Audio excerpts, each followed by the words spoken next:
G'day, ladies and gentlemen. Welcome to another week of the Grow Me Co. free newsletter for everybody. And last week, geez, I'm not making any predictions this week because, the market's not really giving me a great deal to work with at this stage. And this is really what comes down to, I guess, the theme for this particular video today is Jesse Livermore said it really, really well. There's a time to be long, a time to be short, and a time to go fishing. And I want to show you a couple of things about what I look for, as well as obviously look at Bitcoin's dominance, yada, yada. But by the way, Jesse Livermore wrote the book Reminiscence of a Stock Operator, not written in like 1915. Brilliant book. You might think, how's it got any relevance today when markets back then were very different for traders? Well, believe it or not, there's a huge amount of similarities to or relevance to today because humans are still the same. Human nature doesn't change. Anyhow, so what happened with Bitcoin last week? Well, it started off pretty bloody fantastic, didn't it? We saw a Monday closing up 4.3%. And at that stage, I said to my members in Discord on one of my live scans, I said, look, this is fantastic, but I'd love to see it pull back so we can get a higher low on the daily. Why? Well, as you know, with my trading, I use checklist. I have a confluence of events. I'm looking to layer things and items to increase my probability of a successful trading outcome. That's how I trade. That's how I teach. That's how you'll learn to trade too if you decide to join me. And starting with the monthly, higher low, higher high, higher low, higher high. It's in a monthly uptrend. On the weekly, if we're to push to a new all-time high, which is getting us above 111, 968, we'll have a higher low and a higher high, putting the weekly in an uptrend. And last week we were headed towards that on the Monday with price tapping out at 110,660. But we didn't have the higher low available on the daily. Well, now we do. A higher low right here. If we are to break up through this high of 110,660, we'll have a daily uptrend, a weekly uptrend, a monthly uptrend. And when all time frames are in agreement, the probability of that trend continuing when you layer a few extra things on top becomes much, much, much higher. So how did the week close on Bitcoin? Well, obviously some selling came in and we closed the week largely unchanged, down 0.12%. The week before, up 0.05%. So over the space of 14 days, we moved a grand total of 0.2% on the close. Wow, what a week. This comes to the point of how do we know when to be trading actively? How do we know when we can take some time out? How do we prevent ourselves from over trading? Well, I'll come to that in just a minute because right now I want to have a look at Bitcoin's dominance. Let's have a look. Last week, it did creep a little bit higher, up 0.2% once again in its steady, very slow creep higher. And the total market cap, well, there's a higher low here on the weekly. We need to break to a higher high to put the weekly into an uptrend to match the monthly uptrend that we have currently as well. And we need to break 3.5 trillion. So until that really happens, we're kind of just waiting. So while we're waiting, how do we know when we wait and when we're active? Well, let me show you something. Because there were trades last week, as you can see in the email just below here, you'll see a bunch of results from traders that were long and short, but the shorts were where it paid off. I'll give you an example with my trades today, because as you can see, this is my watch list. 2 trades you may be in, 1 breakout, and 3 cradles right here that I'm actively stalking. So the first thing I'm going to do is I'm looking for where the momentum is. Now, I scan through 486 charts each day, or each time I do a scan, and this is all I've got. 4 charts. So this could be a day where maybe I'm not as active. Maybe I'm not around as much because there's not a huge amount of opportunity. And typically the market will show you whether or not it's an active day or not by just how many charts you've got in your watch list. If you follow an approach similar to mine, which is to whittle it down and define where the trends are.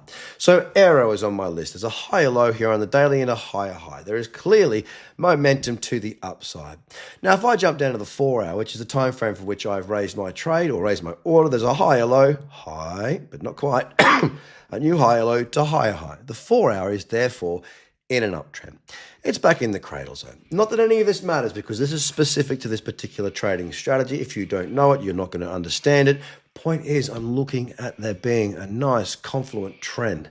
A trend that has a little bit of cyclicity. Higher low, higher high, cleanly pulling back. The idea is that this trend is to continue and I'm looking for my entry for that to now move higher and push on to a new higher high, therefore putting me into a profitable trade. I've got Aero, I've got CTSI, which I'll show you right now. Again, there's a 4-hour uptrend, higher low, higher high, higher low, higher high. And I'm actually now looking at this on the 2-hour, waiting to see if we can get back into this little area for my small bullish candle, and then I may go ahead and raise an order. And the final one here is SNT. It started to come in. It's a little bit too big right now. This one would be something that is probably going to be taken out of the list, therefore bringing me down to 3 pairs that I'm looking for today. What I'm getting at here is out of 486 pairs, there is now whittled down to 3. It does not take me a huge amount of time to keep an eye on 3 pairs throughout the day and to decide at what time roughly those trades are likely going to set up, given the strategy that I'm trading. Last week, there were profits out there. Don't get me wrong. As you can see, people in the community did do well. Here's another example to layer it with you. A lower high, a lower low. Pulling back into this cradle zone, a bearish candle, 1-to-1 achieved, profits locked in, and now you wait and see what goes on. And of course, I'm still long in hype. For those that have been following that trade, I'm in from down here with a tight stop loss. I'm sitting at a multiple of about 22x on my risk of this trade, and my stop loss has been moved from here up to here. What you'll notice is that what I do is I simply just follow the trend. I look for entries by following the trend, buying pullbacks in an uptrend, selling pullbacks in a downtrend. I'll trail my stop if I'm long on higher lows, if it's short on lower highs. I have the MACD. That's it. There's no signal line. There is no histogram. And I have the 10-period and 20-period moving average. All of this comes down to what? It comes down to being decisive, being able to take action, knowing what I am going to do, knowing when I need to be active and when I need to simply step back and wait for the market to give me my opportunity. Because if you've traded before, you will know you'll have a period in time where you do really, really well. Then you might give a lot of it back. Well, this is the way you avoid giving a lot of it back. You make money when the markets produce money-making opportunities. When it doesn't make money, when the opportunities are not quite as prevalent, you step back. You don't keep trading at the same rate of knots as what you were when you were making money, because the market is not there for that. You're not going to be able to have, oh, I want 5 trades a day, therefore I will get 5 trades. No, you trade what the market presents to you on a daily basis, if that's your thing, okay? Trying to always find trades, big difference. Well, hang on, what do? Am I out there looking for trades? No, I'm looking at a process of elimination. 486 charts I go through, a process of elimination. I'm looking for reasons not to trade. If I can find, based against my checklist, if I can find no reason to not trade, I raise the orders. Sometimes it's just a matter of shifting your perspective, shifting the way that you think, that unlocks your ability to know when to say, yes, no, I'm out of here. I hope this helps you, ladies and gentlemen. For those in Discord, thank you so much this week. You've been around. You've been super active. I love being able to jump in there and see, someone new was asked a question, for example, because we've got a whole bunch of new members now. Someone new asked a question, and you all jump on and answer that question. I just end up seeing it and going, yeah, that's right. It's really great seeing the community flourish as a community, not being completely reliant upon me. So thank you so much for that. It's fantastic to see. For all the new members, welcome. I hope you're enjoying it. And for those of you who are looking to join us now, just jump on board. We're here to help, and you'll do well if you stick to the rules and use the community. Anyway, have a fantastic week. I'll speak to you again next week. Take care, and bye for now.